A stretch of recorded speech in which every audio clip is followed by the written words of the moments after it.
All right, we got to get to it. Quarterbacks who have 10 weeks to prove I've gotten some emails from people who want the trivia question to come back. They really enjoy it. Yeah. The problem is we never have time for it. So you're up, Chris. Okay, I'll go. I'm gonna go with the obvious one here to start. I'm Tua. Yeah, he's got 10 weeks.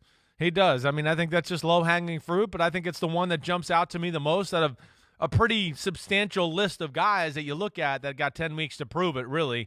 But he is the one. He's the number 5 pick. It's year 2. All the talk we've had around the situation in general with the trade, everything, this is it. He's got his chance to prove it. We'll see where it goes. I thought about going Jimmy Garoppolo, but we already know he's not the guy. Yeah, I know, right? Time before it's Trey Lance. Right. So I'll go Teddy Bridgewater. Now, I think the Broncos already have seen enough to know that they have to look elsewhere, but they're at 500. Yep. And he's got 10 weeks to prove he's the guy. Right. So he does have a chance to do it. I don't know that he will, but he has the chance. Yeah, has the chance. I mean, I'm kind of with you. Like, it looking like, no. But if he finishes strong, kind of catches on fire, maybe it changes at least the way they approach the offseason. Maybe they still use him as the bridge quarterback for a young rookie. Who knows? I mean, he certainly can have a say in this. My number 2 pick here, I think, is Sam Darnold.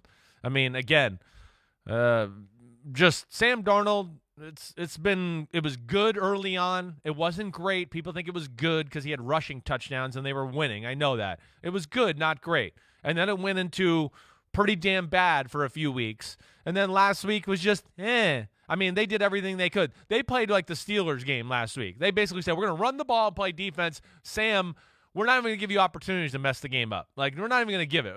I mean, they had drives where they ran the ball every freaking play of the drive. They were like, we've seen enough.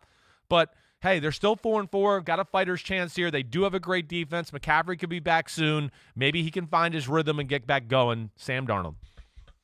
Next one for me, and this one isn't obvious because we haven't seen him, but projecting forward over the balance of the season, Taysom Hill, the Saints quarterback. Yeah. He's in the last year of his contract there.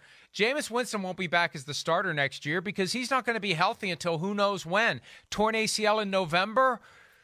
You're not going to build your planning for 2022 in March around Jameis because he's not going to be healthy then. So this is it. If Taysom Hill is going to be the guy in New Orleans next year, he's got to prove it now. Otherwise, Sean Payton's going to be looking elsewhere. So Taysom Hill's my second one. Yeah, I get you there. He was on my radar too. I mean, they got a chance, whoever that is, Simeon, Taysom Hill, and I would expect it to be Taysom Hill. Jalen Hurts would be my third. Again, I think maybe some of the writing's on the wall to a degree, but they're staying competitive. Every few weeks he has a game where you go, ooh, wow. The one thing I would like to see with them is, like, stop trying to fit like a, what do they say, a round peg into a square hole. Like, no, stop. Like, do what you did last week. Run the ball. Start running Jalen Hurts. I'm sick of some of these teams drafting these quarterbacks or having these quarterbacks who they tell me they're such a great athlete, and then they go, we'd like you to drop back like Tom Brady 40 times a game and throw the ball around the field. That's not what he is. Run him. Quarterback design runs. Use him. See what he's got. Go Lamar Jackson style with him. That's what I would do. And stop trying to, ask him to be surgical in the pass game. Not going to happen. It's not. I've seen enough. But, yeah, he's got a chance here to, maybe stop them from drafting a guy or trading for Deshaun Watson in the offseason. One thing I know about putting a round peg in a square hole is it is definitely harder said than done. No doubt. No doubt. Last one for me is Baker Mayfield. We've already talked about it. For all the reasons discussed earlier in the show, he's entering the option year of his contract after this season, franchise tag the year after that. I think the Browns are going to have a hard cap on what they want to pay him. He's going to want to make a lot more than that. And I think the Browns are one of the teams that have to ask themselves, are we going to go all in? Russell Wilson, Ohio native. And we've said this before. If I'm one of these veteran quarterbacks looking for a place where I can stack the deck, Tom Brady in Tampa style, the Browns are very attractive to me because they're taken care of everywhere else except at quarterback. Yeah, I get it there. I think they would be very appealing to quarterbacks out there who are free this year, whoever that may be, Watson, Rodgers, whoever. But I'm with you. Yeah, I mean, there's a few guys. I mean, I thought about Big Ben a little bit, but I don't know. I mean, again, I think that's kind of like it's already over. Yeah, it's already over, right? I mean, who else? Do you have anybody else on your list?